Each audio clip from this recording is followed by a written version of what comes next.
Muito bem, meus amigos, alegria em estar com vocês mais uma vez. Estamos juntos aí para esse momento compartilhar, buscando aí oportunidade de compartilhamento daquilo que Deus deixa para nós na sua palavra, seguindo aí o caminho dos 10 mandamentos, como nós estamos aí acompanhando os raciocínios aí do Dr. Martinho Lutero e o Dr. Schwam, que é o comentarista do Catecismo de Martinho Lutero.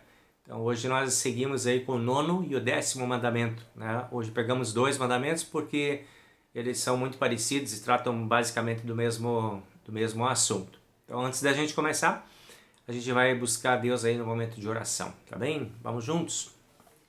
Querido Deus e amado Pai, obrigado por essa oportunidade de estarmos mais uma vez juntos em torno da Tua Palavra, buscando a Tua orientação. Concede-nos conhecimento dessa palavra e firmeza nela, para que possamos seguir orientados pelo caminho que nos conduz ao encontro contigo. Perdoa nossos pecados cometidos por pensamentos, palavras e atitudes e direciona sempre a nossa vida de acordo com o teu chamado, pela tua lei e pelo teu santo evangelho. Concede-nos essa graça, por amor de Cristo. Amém. Muito bem, meus amigos, então, Catecismo Menor, Dr. Martinho Lutero, tema então é o contentamento. Martinho Lutero fala, o 9º e o 10º mandamento trata desse assunto. Martinho Lutero trata desse assunto também junto com o seu amigo aí, o Dr. Schwam, aí nos comentários, né, desse mandamento. Então, como é que Martinho Lutero explica esses 2 mandamentos? Primeiro, a escrita deles lá no texto de Êxodo, capítulo 20, diz lá então: não cobiçarás a casa do teu próximo. Este é o 9º mandamento. E a resposta que Martinho Lutero tem para o que significa isso é a seguinte: devemos temer e amar a Deus e, portanto, não pretender adquirir com astúcia a herança ou a casa do próximo, nem nos apoderar dela sob aparência de direito, mas devemos ajudar-lhe e servi-lo para conservá-la. Bem, contentamento, aquilo que Deus te dá, começando pela tua casa, teus bens materiais. Não cobice, não olhe para aquilo que o próximo tem, com desejo de ter aquilo também, ou de se apoderar daquilo, ou até de destruir aquilo que é do próximo. Mas tenha a ideia de ajudar o próximo a conservar aquilo que ele tem, aquilo que é dele, que seja motivo de alegria para ele também. Vamos nos alegrar com as vitórias, com as conquistas e com as posses também do nosso próximo, né? Esse é o tema do mandamento. Então a cobiça seria aquela coisa que se interpõe entre esse mandamento e a atitude, de repente, que pode ser uma atitude contrária, né? De buscar aquilo que não é seu. Então que Deus oriente cada um de nós, desde o início, no sentido de nós estarmos contentes com aquilo que Deus nos deu. Vamos acompanhar agora o que tem nos comentários aqui. A primeira pergunta dos comentários, que é a pergunta 79 do nosso catecismo, pergunta o que proíbe esse mandamento. E aí o Dr. Schwam responde assim: não devemos cobiçar ou querer possuir a herança ou a casa do nosso próximo, e por isso procurar adquiri-la com astúcia, nem nos apoderar dela sob aparência de direito. Essa é a ideia. Não se apoderar, né, daquilo que não é seu. Não é só estar assim olhando, desejando, mas tem muitas pessoas que do olhar desperta o desejo, do desejo desperta a ação. A cobiça, ela é algo talvez natural também no ser humano. A gente olhar aquilo que é dos outros, achar bonito, achar legal, achar bacana, tudo normal, tudo certo, né? Mas a cobiça seria aquele veneno que vem junto de que poderia ser meu, de que eu gostaria de ter também. Não algo parecido, mas aquilo que ele tem, né?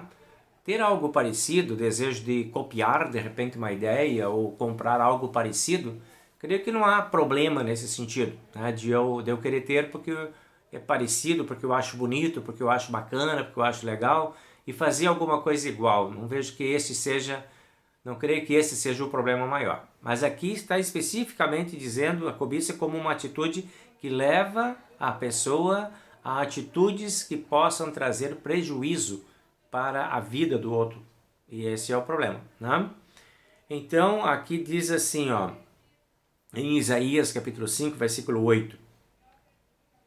Ai dos que ajuntam casa a casa, reúnem campo a campo, até que não haja mais lugar, e ficam como os únicos moradores no meio da terra. Quer dizer, aquela ideia de que tudo que tem que ser meu. É eu que tenho que ser o dono exclusivo de tudo. Existe muito esse sentimento aí, né? A gente vê aí nos filmes, nas novelas, né? Até tá passando uma novela agora, né? Que tem essa briga de terras, essa sede de posse, de que eu tenho que ter aquilo que é do outro, a qualquer custo, a qualquer preço. A gente vê que tem sentimentos dessa natureza. Mas não é só a posse de terra. Existem muitos outros bens que são cobiçados também, em que as pessoas ficam, às vezes, perdem o rumo no desejo de ter aquilo que é do outro, né? Então, é esse desequilíbrio aí que é o perigo, né? De querer ter a qualquer custo aquilo que é do outro. Veja bem o que Deus escreve lá em Mateus capítulo 23. Ai de vós, escribas e fariseus hipócritas, porque devorais as casas das viúvas e para o justificar fazeis longas orações. Por isso sofrereis juízo muito mais severo.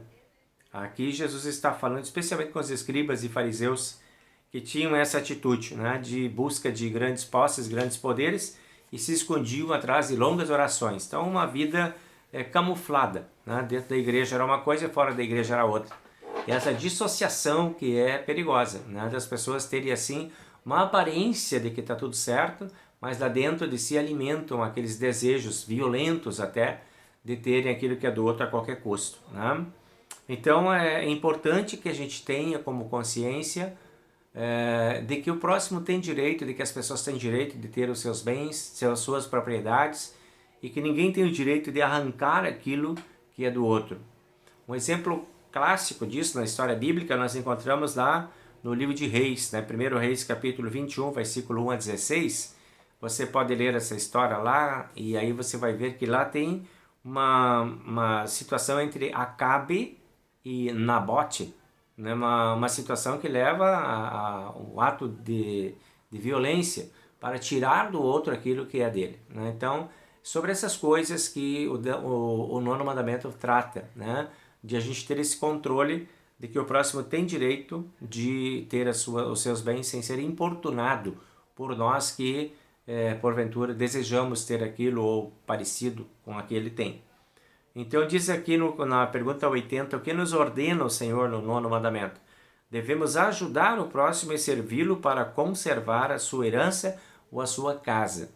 Então ajuda o outro. Né? Ele está tendo, ele está recebendo uma herança, ele tem a sua propriedade, ele tem a sua casa, ele tem seus bens, ele tem seu carro, ele tem seu computador, ele tem, enfim, né, sua roupa, suas marcas que ele usa. Ajuda ele a conservar aquilo que ele tem. Né? Não deseje mal para ele, não queira aquilo que é dele, só porque ele tem aquilo que porventura a gente não tenha, eu não tenha, você não tenha.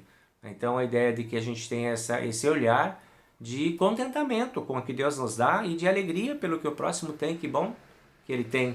Mesmo que seja alguma coisa que eu não tenho, que eu gostaria muito de ter, mas que bom que ele tem. Então vamos nos alegrar com essa ideia de ter não em vista só o que é nosso, mas de ter em vista também aquilo que é do outro, que o outro também tem esse direito, né?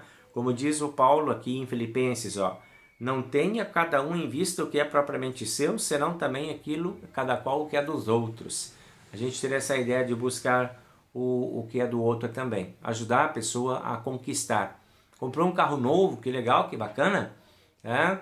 Não tem problema nenhum, eu acho bonito o teu carro, acho bacana a tua aquisição, que bom que se conseguiu, tomara que se consiga, né? Seguir pagando o teu carro e que seja muito feliz com ele. Não preciso agora também tem que ter o meu, tá sendo, né, enfim, algum julgamento que a pessoa está querendo aparecer porque comprou um carro melhor que o meu, um carro novo, e a gente fica com aquela ciumeira toda, né?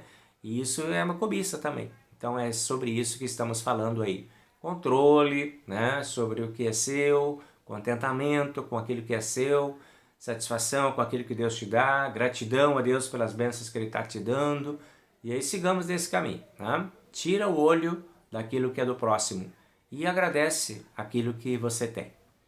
Aí vem o 10º mandamento, que amplia essa ideia, não apenas do bem físico, né? Mas agora envolvendo pessoas. 10º mandamento então diz assim: não cobiçarás a mulher do teu próximo, nem os seus empregados, nem o seu gado, nem coisa alguma que lhe pertença.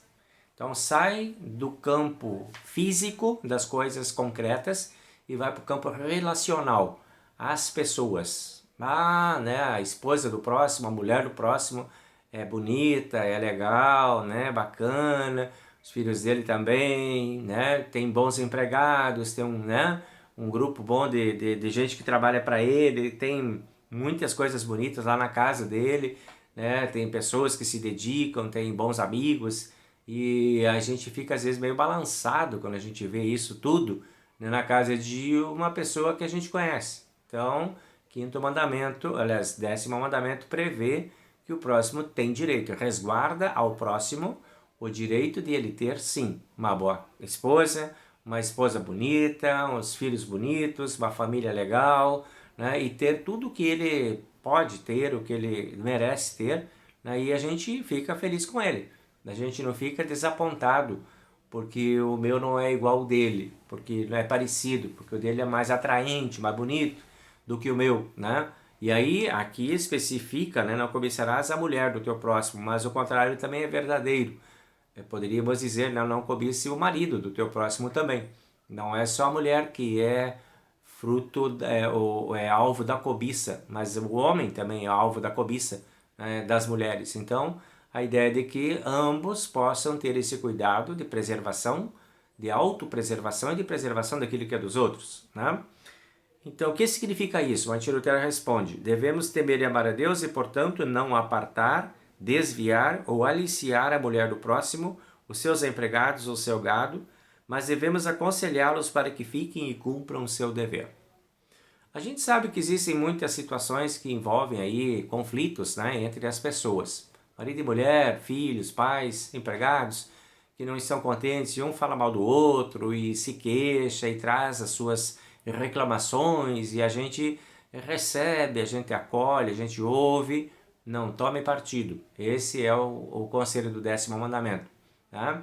Aconselhe para que voltem, para que tratem entre si desses problemas. Importante a gente receber alguém, a gente poder acalmar alguém, a gente poder ouvir alguém, não com aquela curiosidade de o que está acontecendo aí, mas aquela ideia, né, de que pode falar, eu estou aqui para te ouvir, se isso vai te deixar mais tranquilo, vai te aliviar, então vamos lá, pode abrir o coração. Mas já vou me preparando para te mandar de volta para o teu relacionamento, né? Vai lá, tenta conversar, tenta buscar o entendimento lá com a tua família, com o teu marido, com a tua esposa, com os teus filhos, aconselhar para que fiquem e cumpram seus deveres. Muitas vezes isso é importante e necessário. Às vezes acontecem situações em que envolvem aí abusos e violências e ameaças, que nós sim precisamos proteger as pessoas e não encaminhar elas de volta aos seus companheiros, mas talvez a uma proteção, né? Que talvez seja esse o caso, de enviar essa pessoa a um canal ou a uma autoridade que possa protegê-la, caso ela esteja sofrendo de maus tratos, de violência ou alguma coisa assim. Então, nesses casos, o nosso conselho seria não para voltarem lá e seguirem, né, sob ameaça, mas de procurarem uma ajuda, de procurarem proteção. Esse é o conselho, né? O que não pode acontecer é de que você, que bom que você veio contar para mim, agora deixa eu te dizer um monte de coisa para que vocês se separem porque eu estou a fim de ficar contigo ou alguma coisa assim. Né? Então não é esse o caminho, esse é a cobiça. A cobiça levaria a gente a esse tipo de ação, que é uma ação não recomendada e proibida pelo 10º mandamento. Né? Então diz aqui, o que proíbe o mandamento? Ele diz, não devemos apartar, nem desviar ou aliciar a mulher do próximo, seus empregados, o seu gado, mas nem atraí-los de maneira nenhuma para nós. Então não é vem aqui que eu te cuido, vem aqui que eu te protejo, vem aqui que eu vou te dar o que o teu companheiro ou a tua companheira não está te dando, te oferecendo, vou te confortar, vou te consolar, dando para ti o que é do teu casamento lá. Não, o que é de lá, então tem que ser lá que se conquista, se não tem, tem que tomar outras providências. Então não vai alimentar uma relação que não é digna, né, que estaria dentro da proibição aqui. A gente precisa aconselhar as pessoas para que as pessoas voltem às suas origens e procurem os seus lugares, procurem seus direitos, procurem seu respeito, procurem a justiça que lhes cabe. Né? Isso é importante que a gente possa fazer. E o que o mandamento ordena? Ele diz aqui, o mandamento ordena, devemos aconselhá-los para que fiquem e cumpram o seu dever. Essa história ela é ilustrada aí na Bíblia pela história de Filemão, né? Em que Paulo recebe lá Filemão, e Filemão está foragido, né, do seu patrão, né, do seu dono. Na época eram escravos, né? E Paulo então escreve uma carta e dá para Filemão, leva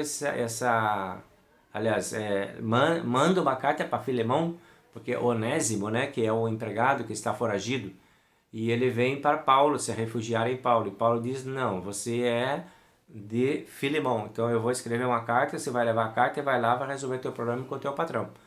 Depois, se vocês não resolverem o problema lá, ou se dependendo de como se desenrolar a situação, aí nós podemos conversar, mas primeiro você vai lá. Não vai ficar como foragido, não vai se esconder aqui comigo, sem ter resolvido o problema lá que você tem com as pessoas lá da tua antiga relação. Aqui é o caso de um empregado, no caso um escravo, fugindo do seu dono. Isso às vezes acontece, né? De um filho fugir da casa dos pais, né? Dos pais colocarem para fora os seus filhos, da esposa ter que fugir do seu marido, do marido ter que fugir da sua esposa. E aí o que a gente vai fazer? Primeiro, vamos tentar resolver o assunto lá nas origens, né? E depois, então, a gente vai encaminhar para os devidos lugares onde haja condições de respeito, haja condições de justiça também nos relacionamentos. Podemos sim proteger pessoas de injustiças e de desrespeito. Isso é responsabilidade nossa também. Mas nunca nos meter em situações que não são da nossa competência. Então, aqui ele diz assim, pergunta 85. Que quer dizer, ou melhor, que quer o Senhor lembrar-nos particularmente nos últimos 2 mandamentos, dizendo: não cobiçarás? E ele responde: o Senhor quer nos lembrar o seguinte: primeiro, que diante de Deus a própria concupiscência já é verdadeiramente pecado.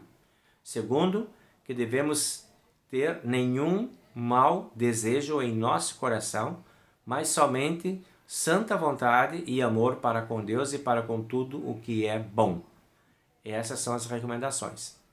Então, o que Deus está querendo de nós é isso: bons pensamentos, boas atitudes, e as atitudes que perpassam as relações humanas devem ser filtradas por esses mandamentos. Nós estamos chegando aqui ao final desse conjunto de mandamentos, que é um ótimo filtro para nós avaliarmos aí todas as nossas relações existenciais. Por onde estamos passando, o que estamos fazendo, o que estamos sentindo, como estamos encaminhando, como estamos lidando com as pessoas com quem nós nos relacionamos. Então esses mandamentos aí, eles prevêem, né, essa dupla relação, a nossa relação com Deus e a relação com o próximo. Primeira tábua, amando a Deus acima de todas as coisas. Primeiro, segundo e terceiro mandamento. Segunda tábua, do 4º ao 10º mandamento, amar ao próximo como a si mesmo. Esses são os filtros existenciais da nossa relação com Deus e com o mundo. Então, que Deus abençoe, para que a gente possa ter aí um bom caminho, orientado por Deus, protegido por Deus, seguindo sempre, né, deixando essa lei clara. Como eu disse para vocês, Martinho Lutero tinha o hábito de fazer leituras diárias desses mandamentos, para que ele tivesse sempre claro diante de si, né, o que fazer, por onde andar, como decidir, o que escolher, e pudesse avaliar o que ele estava fazendo, se estava de acordo com a vontade de Deus. Então, sigamos aí no caminho, né, que Deus deixou para nós, os 10 mandamentos. Sigamos aí olhando, né, e acolhendo também os conselhos dos teólogos aí, como por exemplo Martinho Lutero e Schwab, que nos aconselham aí com boas palavras para que possamos seguir seguros no caminho do Senhor. Certo, meus amigos? Nós seguimos então. Próxima semana a gente se vê de novo na quarta-feira. Deus abençoe você e a sua família aí. Que os mandamentos de Deus sejam aí como luz para o caminho de vocês também. Tá certo? Um bom tempo para vocês. Nós oramos a bênção em conjunto agora. O Senhor nos abençoe e nos guarde. O Senhor faça resplandecer o seu rosto sobre nós e tenha misericórdia de nós. O Senhor sobre nós levante o seu rosto e nos dê a paz. Amém. Até a próxima. Tchau, tchau.